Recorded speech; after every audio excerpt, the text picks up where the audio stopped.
ਰਾਮ ਸਰੂਪ ਅਣਖੀ ਦੀ ਕਹਾਣੀ। ਮੁਹੱਬਤ ਦੀ ਮਿੱਟੀ। ਜੁੰਮਾ ਘੁਮਿਆਰ ਸੂਰਜ ਦੇ ਉਭਾਰ ਤੋਂ ਪਹਿਲਾਂ ਜਾਗ ਪੈਂਦਾ। ਉੱਠਣ ਸਾਰ ਉਹ ਚੱਕ ਵਾਲੇ ਛੱਤਣੇ 'ਚ ਜਾਂਦਾ ਤੇ ਡੱਬੀ ਦੀ ਸੀਖ ਬਾਲ ਕੇ ਆਪਣੀ ਸਰਦਾਰੋ ਨੂੰ ਦੇਖਣ ਲੱਗਦਾ। ਦੇਖਦਾ ਰਹਿੰਦਾ ਤੇ ਹੁਸਨ ਦੀਆਂ ਸਿਫਤਾਂ ਕਰਦਾ। ਇੱਕ ਸੀਖ ਬੁਝਦੀ ਦੂਜੀ ਬਾਲ ਲੈਂਦਾ। ਉਹਨੂੰ ਲੱਗਦਾ ਸਰਦਾਰੋ ਦੇ ਚਿਹਰੇ 'ਤੇ ਉਹ ਪ੍ਰਭਾਵ ਨਹੀਂ ਆਇਆ। ਮੁਸਕਰਾਉਣਾ ਵੀ ਤੇ ਇਨਕਾਰ ਵੀ ਕਰਨਾ। ਮਿੱਟੀ ਦਾ ਬੁੱਤ ਉਹਨੂੰ ਅਧੂਰਾ ਅਧੂਰਾ ਜਾਪਦਾ। ਉਹਦਾ ਦਿਲ ਗਵਾਹੀ ਭਰਦਾ, ਇੱਕ ਦਿਨ ਇਹ ਮਿੱਟੀ ਦਾ ਬੁੱਤ ਮੁਕੰਮਲ ਕਰਾਂਗਾ, ਮੁਕੰਮਲ ਤੇ ਸੰਪੂਰਨ। ਉਸ ਦਿਨ ਹੀ ਇਹਦੇ ਵਿੱਚੋਂ ਅਸਲੀ ਸਰਦਾਰੋ ਪੈਦਾ ਹੋਏਗੀ। ਸਰਦਾਰੋ ਜੇ ਕਦੇ ਉਹਦਾ ਸੁਪਨਾ ਸੀ ਤੇ ਸੁਪਨਾ ਜਿਹਨੂੰ ਕਦੇ ਉਹਨੇ ਖੁਦ ਹੀ ਤੋੜ ਦਿੱਤਾ ਸੀ। ਕਿਸੇ ਕਾਹਲ ਜਿਹੀ 'ਚ ਜੁੰਮਾ ਘਰੋਂ ਨਿਕਲਦਾ। ਖੁੱਲ੍ਹੇ ਖੇਤਾਂ 'ਚ ਜੰਗਲ ਪਾਣੀ ਹੋ ਆਉਂਦਾ। ਖੇਤਾਂ ਵਿੱਚ ਹੀ ਉਹਨੂੰ ਆਪਣੇ ਗਧਿਆਂ ਦੇ ਹੀਂਗਣ ਦੀਆਂ ਆਵਾਜ਼ਾਂ ਸੁਣਦੀਆਂ। ਗਧਿਆਂ ਦੀਆਂ ਆਵਾਜ਼ਾਂ ਸੁਣ ਕੇ ਉਹ ਭੱਠੇ ਨੂੰ ਜਾਣ ਦੀ ਕਾਹਲ ਵੀ ਤੰਗ ਕਰਨ ਲੱਗਦੀ। ਭੱਠੇ ਦੀ ਕਾਹਲ 'ਚ ਸਰਦਾਰੋ ਦਾ ਖਿਆਲ ਕਿਧਰੇ ਗੁਆਚ ਜਾਂਦਾ। ਘਰ ਆ ਕੇ ਉਹ ਆਪਣੀ ਬੁੱਢੀ ਮਾਂ ਨੂੰ ਜਗਾਉਂਦਾ ਤੇ ਚੁੱਲ੍ਹੇ 'ਤੇ ਚਾਹ ਧਰਨ ਲਈ ਆਖਦਾ। ਮਾਂ ਚਾਹ ਬਣਾਉਣ ਲੱਗਦੀ ਤਾਂ ਉਹ ਚੱਕ ਵਾਲੇ ਛੱਤਣੇ 'ਚ ਆ ਬੈਠਦਾ। ਉਦੋਂ ਤੱਕ ਸੂਰਜ ਦੀ ਲੋ ਉਹਦੇ ਵਿਹੜੇ ਤੱਕ ਪਹੁੰਚ ਚੁੱਕੀ ਹੁੰਦੀ। ਕਿਰਨਾਂ ਲੱਗਣ ਤੋਂ ਪਹਿਲਾਂ ਦਾ ਸੁਰਮਈ ਚਾਨਣ। ਛੱਤਣੇ ਦਾ ਬੂਹਾ ਚੜ੍ਹਦੇ ਵੱਲ ਸੀ। ਲੋ ਚਾਰੇ ਖੂੰਜਿਆਂ 'ਚ ਪਹੁੰਚਦੀ। ਸਰਦਾਰੋ ਦੇ ਮੂੰਹ ਨੂੰ ਉਹ ਟਿਕਟਿਕੀ ਬੰਨ੍ਹ ਕੇ ਤੱਕਣ ਲੱਗਦਾ। ਤੱਕਦਾ ਰਹਿੰਦਾ, ਫਿਰ ਪਾਣੀ ਦੀ ਗੜਵੀ ਲਿਆ ਕੇ ਮਿੱਟੀ ਗਿੱਲੀ ਕਰਦਾ। ਲੋਹੇ ਦੇ ਨਹੇਰਨੇ ਨਾਲ ਬੁੱਤ ਦੀਆਂ ਅੱਖਾਂ, ਉਹਦੀ ਠੋਡੀ, ਉਹਦੀਆਂ ਗੱਲਾਂ ਤੇ ਬੁੱਲ੍ਹਾਂ ਤੋਂ ਮਿੱਟੀ ਖੁਰਚ ਦਿੰਦਾ। ਚਿਹਰੇ 'ਤੇ ਪਾਣੀ ਤਰੌਂਕਦਾ, ਚਿਹਰੇ 'ਤੇ ਉਂਗਲਾਂ ਦੇ ਪੋਟੇ ਫੇਰਦਾ, ਖਾਸ ਥਾਵਾਂ 'ਤੇ ਉਂਗਲਾਂ ਦੇ ਗਿੱਲੇ ਫੁੱਲ ਛੁਹਾਉਂਦਾ ਤੇ ਫਿਰ ਗਿੱਲੀ ਮਿੱਟੀ ਗੁੰਨ ਰਿਹਾ ਉਹ ਸੋਚਾਂ ਦੇ ਸਮੁੰਦਰ 'ਚ ਉਤਰ ਜਾਂਦਾ। ਹੁੱਕਾ ਤਾਜ਼ਾ ਕਰਕੇ ਉਹ ਚਿਲਮ ਵੀ ਭਰ ਲਿਆਇਆ ਹੁੰਦਾ।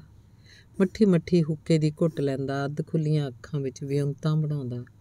ਗੁੰਨੀ ਮਿੱਟੀ ਨੂੰ ਨਹੇਰਨੇ ਦੀ ਚੁੰਝ 'ਤੇ ਚੜ੍ਹਾ ਕੇ ਉਹ ਬੁੱਤ ਦੇ ਚਿਹਰੇ 'ਤੇ ਲਾਉਂਦਾ, ਫਿਰ ਚੁੰਝ ਨਾਲ ਹੀ ਮਿੱਟੀ ਨੂੰ ਉੱਥੇ ਪੱਕੀ ਕਰ ਦਿੰਦਾ। ਕਿਸੇ ਹੋਰ ਥਾਂ ਉਭਾਰ ਦਿਖਾਉਣਾ ਹੁੰਦਾ ਤਾਂ ਹੋਰ ਚੁੰਝ ਭਰਦਾ। ਚਾਹ ਲਈ ਮਾਂ ਦੀ ਹਾਕ ਸੁਣਨ ਤੱਕ ਉਹ ਛੱਤਣੇ 'ਚ ਬੈਠਾ ਰਹਿੰਦਾ। ਹੁੱਕਾ ਪੀਂਦਾ, ਨਹੇਰਨੇ ਦੀਆਂ ਚੁੰਝਾਂ ਬੁੱਤ ਦੇ ਚਿਹਰੇ 'ਤੇ ਫਿਰਦੀਆਂ ਰਹਿੰਦੀਆਂ। ਉਹਨੂੰ ਲੱਗਦਾ ਜਿਵੇਂ ਕੱਲ੍ਹ ਨਾਲੋਂ ਅੱਜ ਬੁੱਤ ਵਿੱਚ ਬਹੁਤੀ ਜਾਨ ਪੈ ਗਈ ਹੋਵੇ। ਉਹਨੂੰ ਕੋਈ ਸੁੱਖ ਜਿਹਾ ਮਿਲਦਾ। ਕਈ ਮਹੀਨਿਆਂ ਤੋਂ ਇੰਜ ਕਰਦਾ ਆ ਰਿਹਾ ਸੀ। ਨਿਤਨੇਮ ਵਾਂਗ ਹੀ ਕਰਦਾ। ਸਵੇਰੇ ਆਥਣ ਨੂੰ ਤਾਂ ਦਿਨ ਛਿਪੇ ਘਰ ਵੜਦਾ। ਥੱਕਿਆ ਟੁੱਟਿਆ ਪਿਆ ਹੁੰਦਾ। ਗਧਿਆਂ ਨੂੰ ਰੂੜੀਆਂ 'ਤੇ ਛੱਡ ਦਿੰਦਾ। ਤੱਤਾ ਪਾਣੀ ਕਰਕੇ ਨਹਾਉਂਦਾ। ਮਾਂ ਰੋਟੀ ਪਕਾਉਂਦੀ, ਉਹ ਖਾ ਲੈਂਦਾ।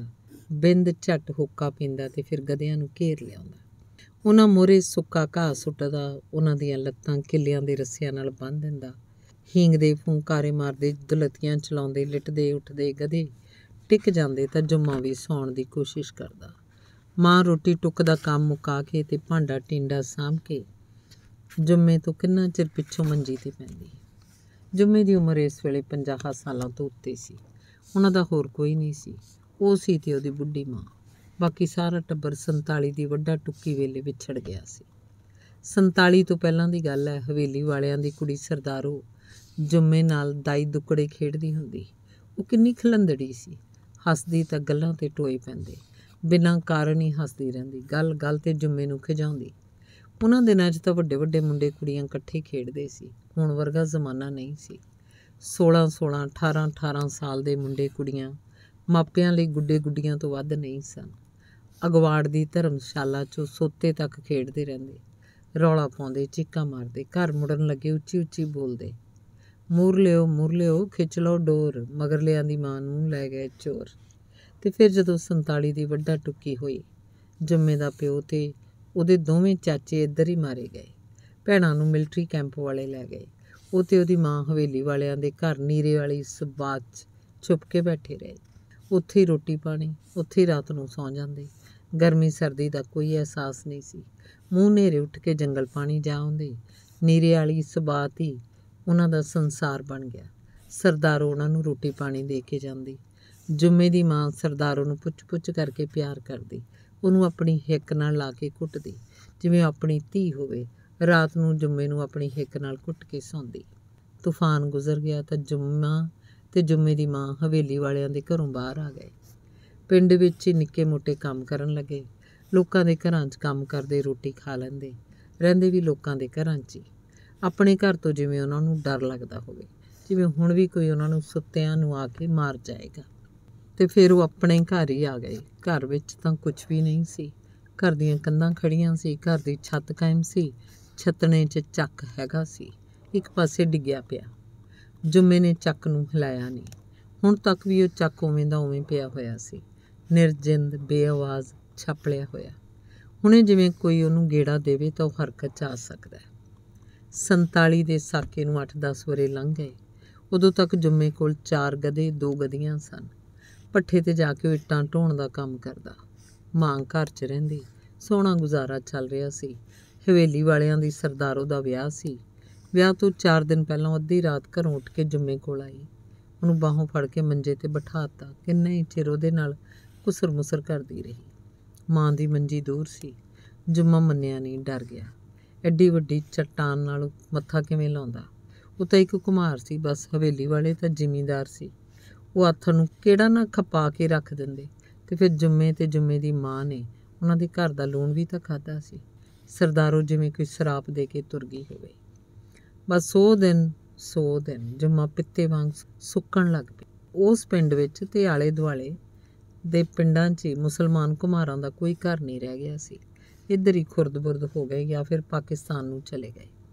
ਪਹਿਲਾਂ ਤਾਂ ਕੋਈ ਆਸ ਵੀ ਨਹੀਂ ਸੀ, ਪਰ ਫਿਰ ਕਈ ਸਾਲਾਂ ਪਿੱਛੋਂ ਦੂਰ ਦਰਾਜ ਦੇ ਪਿੰਡਾਂ 'ਚੋਂ ਉਹਨੂੰ ਰਿਸ਼ਤੇ ਆਉਣ ਲੱਗੇ ਤਾਂ ਉਹ ਸਿਰ ਮਾਰ ਦਿੰਦਾ। ਜਿਵੇਂ ਔਰਤ ਦੀ ਤਾਂ ਉਹਨੂੰ ਲੋੜ ਹੀ ਨਹੀਂ ਸੀ। ਇੱਕ ਸਰਦਾਰੋ ਹੀ ਉਹਦੇ ਮਨ ਗੁੱਡ ਗਈ ਸੀ। ਉਹ ਹੁਣ ਨਹੀਂ ਸੀ ਤਾਂ ਦੁਨੀਆ 'ਚ ਹੋਰ ਔਰਤ ਕਿਹੜੀ ਰਹਿ ਗਈ ਸੀ? ਪਤਾ ਨਹੀਂ ਉਹ ਕਿਹੜੀ ਘੜੀ ਸੀ ਕਿ ਸਰਦਾਰੋ ਸਾਹਮਣੇ ਉਹਦੇ ਮੂੰਹੋਂ ਨਾ ਹੀ ਨਾ ਨਿਕਲਦੀ ਤੁਰੀ ਗਈ। ਫਿਰ ਕਿਸੇ ਔਰਤ ਦਾ ਤਸੱਵਰ ਤੱਕ ਵੀ ਉਹਦੇ ਜ਼ਿਹਨ 'ਚ ਨਹੀਂ ਆਉਂਦਾ ਸੀ। ਬਸ ਇਹੀ ਸਰਦਾਰੋ ਦਾ ਸਰਾਪ ਸੀ। ਤੇ ਹੁਣ ਜੁੰਮੇ ਦਾ ਇਹ ਹਾਲ ਸੀ। ਭੱਠੇ 'ਤੇ ਇੱਟਾਂ ਢੋਣ ਦਾ ਕੰਮ ਉਹ ਇੱਕ ਗਧੇ ਵਾਂਗ ਹੀ ਸਿਰ ਸੁੱਟ ਕੇ ਕਰਦਾ। ਉਹਦੇ ਧੁਰ ਅੰਦਰ ਸਰਦਾਰੋ ਦੀ ਮੂਰਤ ਵਸੀ ਹੋਈ ਸੀ। ਇਸ ਮੂਰਤ ਨੂੰ ਮਿੱਟੀ 'ਚੋਂ ਸਾਕਾਰ ਕਰਨ ਦੀ ਲਿੱਲ ਉਹਨੂੰ ਲੱਗ ਗਈ। ਮੁਹੱਬਤ ਦਾ ਪ੍ਰਤੱਖ ਚਿਹਰਾ, ਮੁਸਕਰਾਉਂਦਾ ਵੀ ਤੇ ਇਨਕਾਰ ਕਰਦਾ ਵੀ। ਜਦੋਂ ਕਦੇ ਵੀ ਸਰਦਾਰੋ ਸਾਹਮਣੇ ਉਹ ਕੋਈ ਪ੍ਰਸਤਾਵ ਲੈ ਕੇ ਗਿਆ ਸੀ, ਉਹ ਇੰਜ ਦਾ ਚਿਹਰਾ ਬਣਾ ਲਿਆ ਕਰਦੀ। ਮੁਸਕਰਾਹਟ ਤੇ ਇਨਕਾਰ ਦੀ ਅਦਭੁਤ ਮੁਦਰਾ। ਤੇ ਹੁਣ ਜੁੰਮੇ ਦੀ ਸਾਰੀ ਜ਼ਿੰਦਗੀ ਉਸ ਇੱਕ ਚਿਹਰੇ ਨੂੰ ਫੜਨ 'ਚ ਲੱਗੀ ਹੋਈ ਸੀ। ਜ਼ਿੰਦਗੀ ਦਾ ਇੱਕ ਸਾਰਥਕ ਰੁਝੇਵਾਂ, ਇੱਛਾਵਾਂ ਦਾ ਕਾਲਪਨਿਕ ਸਮਰਥਨ ਤੇ ਫਿਰ ਇੱਕ ਸਵੇਰ।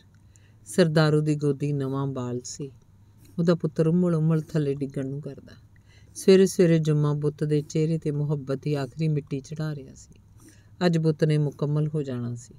ਮੁਸਕਰਾਹਟ ਤੇ ਇਨਕਾਰ ਦੀ ਸੰਤੁਲਿਤ ਮਾਤਰਾ 'ਚ ਨਹਿਰਨੇ ਦੀ ਚੁੰਝ ਬਹੁਤ ਤੇਜ਼ੀ ਨਾਲ ਚੱਲ ਰਹੀ ਸੀ। ਆਪਣੇ ਪੂਰੇ ਵੇਗ 'ਚ ਸਰਦਾਰੋ ਨੇ ਛੱਤਣੇ ਅੱਗੇ ਆ ਕੇ ਜੁੰਮੇ ਨੂੰ ਹਾਕ ਮਾਰੀ। ਇੱਕ ਬਿੰਦ ਚੁੰਝ ਰੁਕੀ। ਜੁੰਮਾ ਮੋਢੇ ਤੋਂ ਦੀ ਝਾਕਿਆ। ਸਰਦਾਰੋ ਨੂੰ ਪਛਾਣਿਆ ਸੀ, ਪਰ ਹੂੰ ਕਹਿ ਕੇ ਦੂਜੇ ਬਿੰਦ ਹੀ ਆਪਣੇ ਕੰਮ 'ਚ ਰੁੱਝ ਗਿਆ।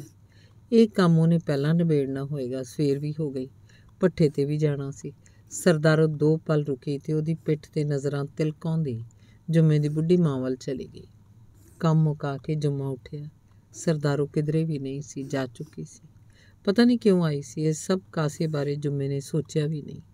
ਸਰਦਾਰੋ ਦਾ ਅਸਲੀ ਚਿਹਰਾ ਮੁਕੰਮਲ ਸੀ ਤੇ ਫਿਰ ਜੁੰਮਾ ਗਧਿਆਂ ਤੇ ਇੱਟਾਂ ਢੋਂਦਾ ਵੀ ਸੋਚਦਾ, ਹੈਰਾਨ ਹੁੰਦਾ ਰਹਿੰਦਾ, ਸਰਦਾਰੋ ਦੀ ਮਿੱਟੀ ਨਾਲ ਉਹਨੂੰ ਇੰਨੀ ਮੁਹੱਬਤ ਕਿਉਂ ਹੈ? ਸਰਦਾਰੋ ਦੇ ਮਾਸ ਤੇ ਉਹਦੀ ਮਿੱਟੀ 'ਚ ਜਿਵੇਂ ਕੋਈ ਫਰਕ ਨਾ ਰਹਿ ਗਿਆ ਹੋਵੇ। ਧੰਨਵਾਦ।